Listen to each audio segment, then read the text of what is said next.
You're listening to Visions, a series of visits to almost everywhere. I'm your host and fellow traveler, Herb Malsman. You can hear this. This is exclusive for the moment anyway. I don't know where we go from there. But you're listening to this on audiobookradio.net. Thanks to John Mayfield and you folks listening. I hope you're enjoying this. This is truly remarkable. Well, I got another story to tell Go you. for it. Too. Shut up, man.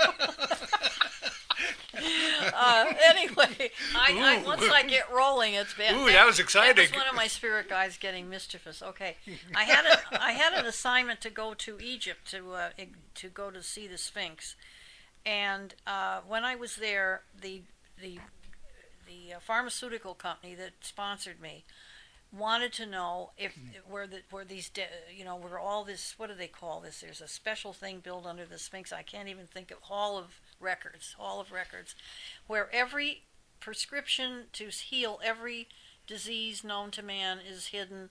The Egyptians knew all this. They buried the stuff, and it's called the Hall of Records. So all the predictions of where we're going, when we're going to be finished, and when we start, etc., it's the whole 9 yards. So they had me dowsing. You know what dowsing is? It's when you hold some kind of metal object or wooden object, and you program it to move either horizontally or vertically with a yes or no answer.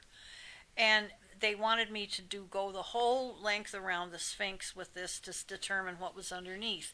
Now, there's basically a Muslim country, so like for me to come in with my copper wires and all the rest of it, they just said, this woman is absolutely nuts, She's a witch, or she's some weird thing we've never seen before. So I brought along a pair of sneakers that my kids had given me for Christmas that were made out of silver threads. The whole sneaker was silver except for the leather part, and the leather parts were covered over with silver paint. And I figured, well, that's enough metal to get me going. So what I would do is, and I had a member of the National Security from Washington, D.C. as my secretary, taking notes on everything I did, which I thought was rather interesting. I found out later who she was. So I would say to my feet, okay, move horizontally for no, and move vertically for yes. And then we would walk along the Sphinx, and all the guards could see was this crazy leg of mine going like this, and they probably figured she probably has to go to the bathroom, and she's too embarrassed to say anything. Feet don't fail me now. Right, I know. I said, oh, thank God you got me those pair of sneakers for Christmas.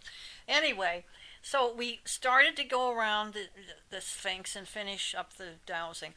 And it was very interesting. Where I picked up energies and depth was, they had a man come in with the highest, most technical radar equipment that's made to do the identical same thing. And the two of us were right on in other words, I picked up every single area that he picked up with his machinery. So the human brain is capable of, and we are electrical after all too, physiologically electrical, that it picked up every single spot that the machine did, and it went even deeper. My human brain went even deeper than the machine could go, because I would say, oh, it's 50 feet, it's 100 feet, it's 140, there's energy right here, So they were amazed by that, and that was a beautiful experience, being there with, having that opportunity to be in that part of the world. Who's the person that you're with? You said you found out later who it was. Is it a name you can divulge? Oh, Washington? You mean my guides? Yeah, you said somebody from Washington, a woman, perhaps? Oh, Washington. I don't know what her name is. I probably have it in my file somewhere, but she and her husband came along as, I don't know what they were, researchers or writers or something. Yeah. But it turns out that she never really left my side. She was always taking notes all the time. And I found out later that she did have a connection with the National Security Office in Washington, D.C.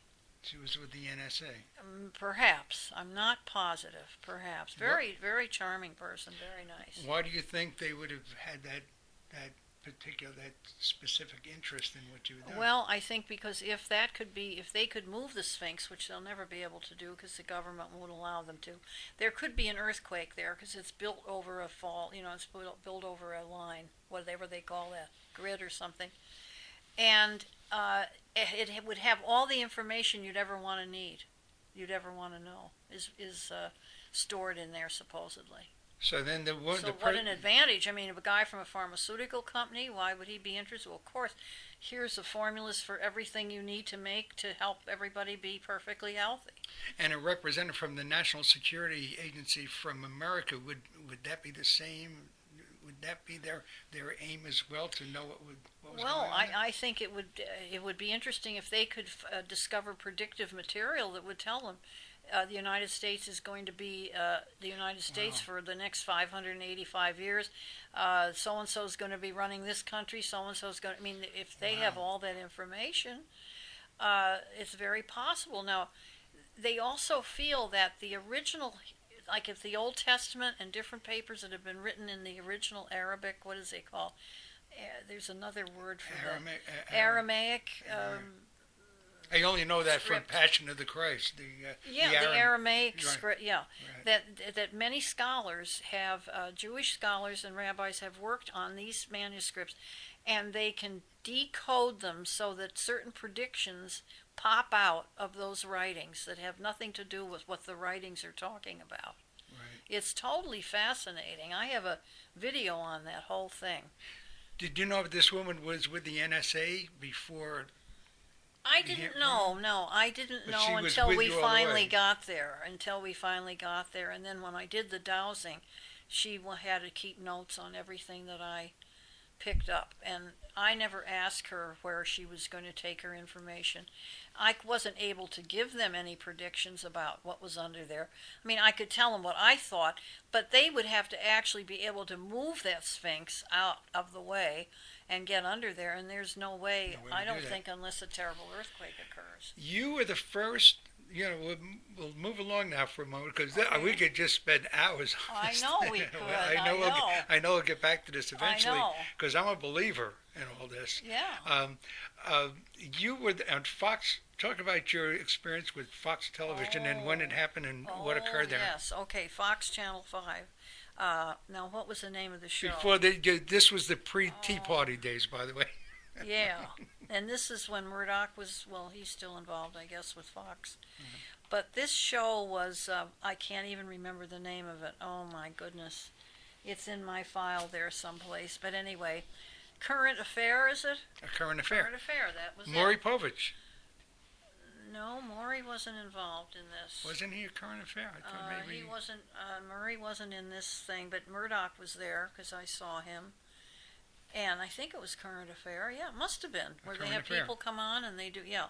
Well, we conducted a seance, which I believe was the first seance ever photographed, if that's the word, no, ever filmed on television broadcast. of a seance done without dark. It was done in the light. We couldn't turn the lights out, so we had to do it in the light. And they asked me to bring in the spirit of Elvis Presley.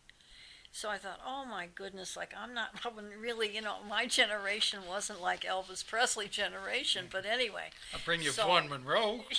Right, a little bit slower. So less hip movement, But anyway, Racing with the Moon. oh my God. A little Frankie Lane. You like a little I- Frankie Lane? yeah, a little goes a long way. I don't think I'm quite that decrepit at this point. But anyway, so they said, so I sat there for a moment and I thought, well, okay, what do you care? Because being a medium is difficult because you have to let your whole self go. You can't, your ego goes, everything goes. You just become a conduit. You become an agent for other energy. So there I was. All of a sudden I have this southern accent and I'm talking like, well, now, and I thought, oh my God, this is terrible because usually I don't do that. When I pick up a spirit, I speak in my own, they speak in my language, but this guy took right over, and here I am like, hoo-ha, yahoo, Memphis, Tennessee, here we go, And they said, well, do you have a message? He said, you tell my daughter, Priscilla, I don't want her marrying that guy that she's planning on getting married, and when she does get married, it's going to be a big mess. She's going to be divorced, etc. He did the whole, oh my God. So then they asked me, well, what did they call the spot on Elvis? Apparently he had I don't know how this whole thing went now. I've forgotten. It's too bad I don't have the film to show you right now. I have it, but but there was a spot on his neck or something that he used to call it a certain name. He said, "Oh, I got something on it." Anyway, so I concentrated for a minute, and then all of a sudden I got the word Satan. And I thought, oh my God, Satan, how am I going to tell these people I'm picking up the word Satan? So I told them anyway, I said, well, I'm getting the word Satan, but it sounds like Satan and so on. And they all started to laugh because the word he used to use was satin. It was very close, it was close, but it wasn't, exactly, but it was close enough. So they said, oh, that's right. That's what he used to call something that he wore. He called satin. Or a spot on somebody's face that he called, oh, it's like satin. So after they heard that, everybody's going, oh boy, this is really good, because I didn't know. Only one person in the room knew what that spot was called, what he called that spot on his neck or whatever it was. And so then everybody was like, oh man. Then they began, I think disbelievers really began to realize that our minds are able to travel through time and space if we train them to do that. So that was quite exciting to have that experience. It was really nice. Have you been called to find missing persons? I know I saw something yes. about pets. Yes. Talk about that a little bit. Oh, yeah. Well, every now and then the police would call me to work on something. And so we had a murder here in Franklin Lakes where a girl was... Now, this is really weird. A girl was strangled in the lake, beautiful lake community. And 2 months previous to her being killed, a woman came to our house, which wasn't far from the lake, and we were thinking of selling the place, and she was just doing a cursory review of the different rooms and so on. And as she walked into our bedroom, I took one look at her, and a message flashed across my head, and it said, she will have a death in her family soon. And I thought, oh, how awful. Well, I'm certainly not going to tell her that. That's a terrible thought. And I thought, oh, I'm probably just picking up some garbage from somewhere, Sure enough, 2 months later, her daughter was strangled, and the police asked her to come and see me to show me her paintings, which were all of graveyards with little crosses on them and stuff, all these death things. And I thought that was very weird how that message came to me of something that was going to happen, 2 months from then, with that girl. It was very sad. And then I wish I could have prevented it in some way, but I know what it was. So then they brought me a list of people that were suspects in the case. And we started to do automatic writing, which means you take a pad of paper and you just start writing. You say, Isabel, can you tell me who it was that strangled you in the lake that night? And, and then all of a sudden we get these funny little things about, oh, I just loved having a good time, and I went to a scuba diving class that night, and it turned out she had, and this and this and that, and we had a hell of a good time. And she kept repeating, we had a hell of a good time, hell of a good time. So I'm looking at all the names. All of a sudden I see the name Hellinger, and I thought, oh, there's a connection somehow. I'm getting goosebumps when I talk about this. So anyway, so I said, look, the name we came up with of all your suspects is John Hellinger. The cop said, oh, that's too bad we don't have a thing on them. I said, well, then keep an eye on that person for the next couple of years, or however long you have to. Sure enough, it turns out that was who it was, and they finally were able to, they did investigating about the family, where he was that night, etc. and so on. He wasn't even a hot suspect. But eventually they did, with that help, they were able to target on the right person. It took them a long time to prove it, but he had enough evidence where he had to finally come forward. How do you feel about what you're doing? You're telling the story now, and you're talking about goosebumps. How do you see you? Do you ever sometimes feel I wish I didn't have this gift? I mean, do you ever feel sometime I wish I was? Do you feel? What about freedom of this? I mean, how do you feel about this gift? Do you ever wish you didn't have the gift? Oh no, I'm very happy to have it, And the only thing is, I wish I could use it more for myself. I can use it for other people, but it's difficult to use it for myself somehow. But you turn it off when you're not using it professionally. You're turned off. It's like a spigot on a water on a sink. When you just turn it off. And if you don't turn it off, you can get into a lot of trouble because you're constantly open and you're picking up all this stuff. And people have had nervous breakdowns. They've had gotten sick. Some people have passed over because they're just too much. They're taking in too much energy. They don't know when to turn it off. So when you're not being you're not being hired by someone, or you're not doing a private consultation, you turn it on then. And when you're not doing that, you turn it off. So I have many other interests. I'm into painting, I'm into writing, and all other things.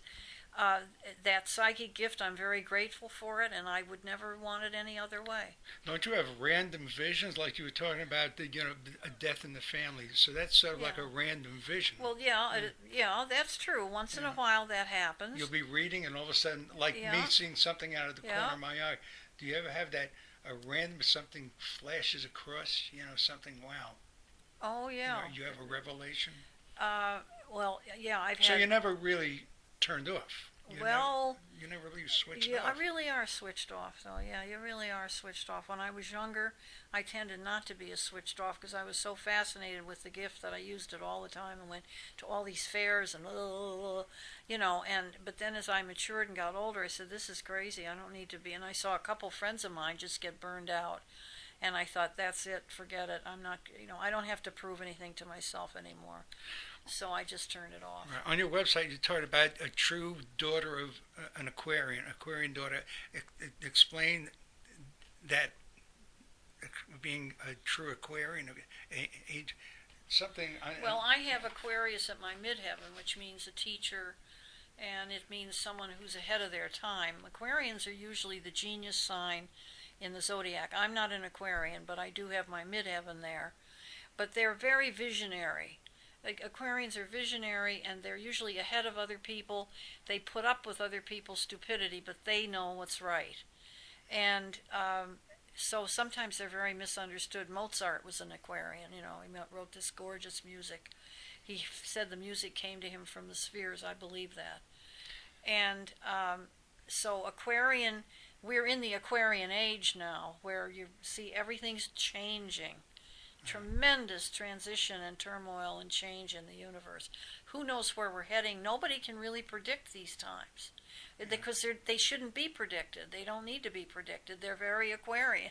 Right. So it's visionary. It's like you just have to say, hey, I paid my ticket, put me on the Ferris wheel, and let's hope it doesn't break. It's like, here we go. Right. And a lot of people are having trouble with this new energy because they can't sleep at night. They can't, their whole daily schedule is changed around. Lots of things like that are happening. So actually it says she is a true daughter of the Aquarian age, interested in brain research, the outer cosmos, and so that would be being a daughter of the Aquarian age. That's all that. And then look at all the brain research that's being done right now too. Right. We were talking on the phone. We had a lengthy discussion a couple of weeks ago. We spoke on the phone, and we were talking about the fact that because of the Earth wobble, if I'm an Aquarian, January 22nd, so I'm an Aquarian, so I get to keep my Aquarian because it was prior to 3 years ago. But anybody born from the last 3 years and on, the Earth wobble has changed the signs. Do you? Oh, I've heard that. Yeah, I think they have to take into consideration different planets now. Right. Chiron, I think, is one. I'm not really deeply into astrology, but I do believe it has its value. And does that mean the Aquarian now it's slowed down? It's a Leo now. It's not, maybe? I don't know if I go that far. Yeah. But I think if you're really an astrologer and you're doing everything very mathematically and exactly, then you have to take into consideration the energies. I think it's three new planets that have to be dealt with. Wow. But I don't think it really changes the intrinsic sign that you're born. It doesn't change the person. But it does change predictive astrologically predictive material. December 21st, 2012 is coming up. We're fast approaching it. Going hell bent towards the Mayan. The Mayans said that's the end of. Have you read up on that? And are you scared of that at all? No, I'm not scared of that because I've seen visions of, very seldom, but a couple times, of what else is out there for us. And boy, I can't wait to see it again. So I don't care if this particular, what shall we say, universe we're living in changes, or that we lose our physical bodies so that our soul can, enjoy bliss or ecstasy or whatever you want to call it, which I think that's what it would be. So that doesn't bother me. And I think 2012 is a reversal of all we've known in the past. It's not going to work. We have to develop a whole new system. Look at the education. They're trying to change the way they educate people. We're trying to change world economies. We're trying to change world currencies. We're trying to, it's turmoil. It's transition. It's like a child being born. It's painful, but then once the child's born, hey, that's great, and you go up one stage of another. So I think that's what I would call death to the old and the total transition into a new sensibility, a new reality. So you don't see us exploding on that day? No, I really don't. I think the only danger that we have is not so much from ourselves, but it's the fact that we're whirling around in a universe that is very unpredictable. We're out in space, really. This planet is out in space. We don't think of that. Yeah. But we are. We're floating in space by the grace of God and whatever else, because there we are, When we went to the moon, and we did go to the moon, let's forget about this. That's what happened. We were there, and we got to see the Earth as the great blue marble, the big blue marble. Yeah. So we got to see the Earth from space. And I look at that. I look at the Earth. You look at the Earth, and you say, well, we're only this. We all, we got folks running around thinking they're big shots, the money and the power, but really we're all ants, because we've got this little planet, and just like that, we could be gone. Oh, yeah. I mean, we are at the mercy of gamma rays, and we're at the mercy of... And I looked at the planet, I said, why can't we all get together? We all have... What is going on? Why? I mean, it would go so much better if we just respected our own land and let that guy respect his land, and everybody. I mean, it sounds corny, but gee, we're this little thing floating around in there. I know. We're not big shots at all. No, it's amazing. It's really amazing. Yeah. And I often wondered why did anybody want to go live on the moon anyway? Particularly, I think it would be terribly expensive just existing there. But that's progress. That's life. Who knows? Maybe there's another meaning to that whole trip. Yeah. I'm not sure. But I think what we're working towards in this planet is unity, like total unity, so that maybe someday there will be, if we last that long and some thing from outer space doesn't hit the planet and crack it in half, there will be one governing power, one currency, I think there's a unity all this turmoil is heading towards this unity, but it's probably going to take a long, long time, because we're dealing with people who just aren't up, they're not at the level we are at this point, technologically or any other way. Yeah. So. What about working with pets? Talk about your work with pets. Do people call you about pets? Oh, yeah, they do. They call about pets. They've lost pets. They've lost, one guy lost his pet iguana, and, we found it finally in his vegetable garden. And people, I swear, you wouldn't believe the stuff you get. Or my dog, they'll send me maps, and then I'll psychometrize the maps with my fingers and see if I can get a hot spot, and then circle it and say, well, have you looked here, looked there? And sometimes, I'd say 80% of the time they find the animal that's missing. But then there are times when they don't, or they just don't get the animal back. And I say to them, well, that was the end of that. You have to get another animal to replace that. Right. I'm trying to think of some animal stories that were very unique. Oh, yes, a friend of mine lost her terrier, and that was like her baby. She never had children. That was that was like a child. She almost died over it. So a couple moves in next door. They have a terrier and they asked her to babysit their terrier, to take it when they're not around. She said the terrier walked like her dog. It had the same taste in food. It looked at her the same way. She said it was her dog back again. So perhaps animals reincarnate as well. Who knows? But I've heard this from so many people, and I've had people who've had lots of pets, and they were at the death of one of my friends where her favorite bird died, and she held the bird in her hand and said a little prayer, and just before the bird died it said thank you. She swears to God the bird said thank you to her. So I don't know. How did you begin? How did this all? Was it by accident? What was the beginning of the Joy Herald we're speaking with today?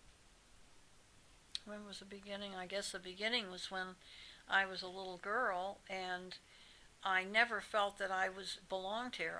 The minute I was, all my experiences in grammar school and so on, it was like I felt like I was an observer. I was over here and watching all these things that were going on, but I didn't know why I felt that way. And I would look at someone and I'd say, gee, they've got a corn on their second toe, and isn't that a shame they don't get along with their husband? And I thought, well, who wants to hear that? So I just shut up. I thought maybe everybody has these thoughts. I'm not unique. Maybe everyone thinks this way. I really was ignorant totally. And then when I graduated from college, I had a principal at the school who was interested in Catherine Coleman in Pittsburgh, who did a lot of healing work. And he was telling us about how this woman can heal from a platform, and all these people come and this and that. I found that very intriguing. So when I went to one of those things, I was very impressed, and I joined the North Jersey Metaphysical Society, where they train you how to do psychometry, if you're gifted, of course, how to do psychometry, mediumship, all that different stuff. And that's how I got into it. It was just really through the story that someone else told me about someone, and then I went to see them. You had mentioned education before, and it reminded me that we were talking about your mother. Yes. Talk about your mother's work and what and now, all these years later, how it's taking shape here in New York City. Well, mother's they had an ad agency in Manhattan for many years. And then my father died, and Mom sold the agency, and she started to write books and so on. And her best book that she wrote that's still in print today was Hailstones and Halibut Bones, which was a story about color, all about color. And it became a textbook in many of the schools to help children develop their creativity. And in it, she approaches color not just by what you see, but how you smell. What smell is the color green? What emotion is the color green, besides what the color green is? And she wrote this beautiful blank verse book that it's a classic, really. It's an American classic. At any rate, Celeste Holm got hold of it, and she said, "Oh, I'd love to make a film of this book." She said, So they made a film, and it was on Channel 13. It was beautiful. That was several years ago. Channel 13 being PBS, folks, in New York. PBS, yeah. And so she was asked, while she was still living, she died in 1990, if she would tour different schools throughout. She has an honorary doctorate, actually, in literature. She never went to college. If she would tour the country and talk on how to develop creativity in children. And this was must have been back in the 70s that they asked her to do that, or late 60s. And so she was way ahead of herself in a sense, because now as things have evolved, this is what they're trying to get to do with children, is to bring them up from from an early age into this realization of making them more creative, so that they can become inventors, and they can become great doctors, and they can become wonderful leaders, because they'll be functioning from a mindset that's very much more powerful than just knowing facts and figures. Not that that isn't important as a base, but it's not where it doesn't grow like the creativity can grow. And the name of the book is Hailstones and Halibut Bones, and it's published by Doubleday. You can get it on the eBay if you like. It's always for sale there on eBay or Amazon. or you can get the soft cover in the bookstore. And your mom's name? Mary O'Neill. Mary O'Neill, and it's Hailstones and Halibut bones. Yeah. Wow. And the publisher again is Doubleday. Doubleday.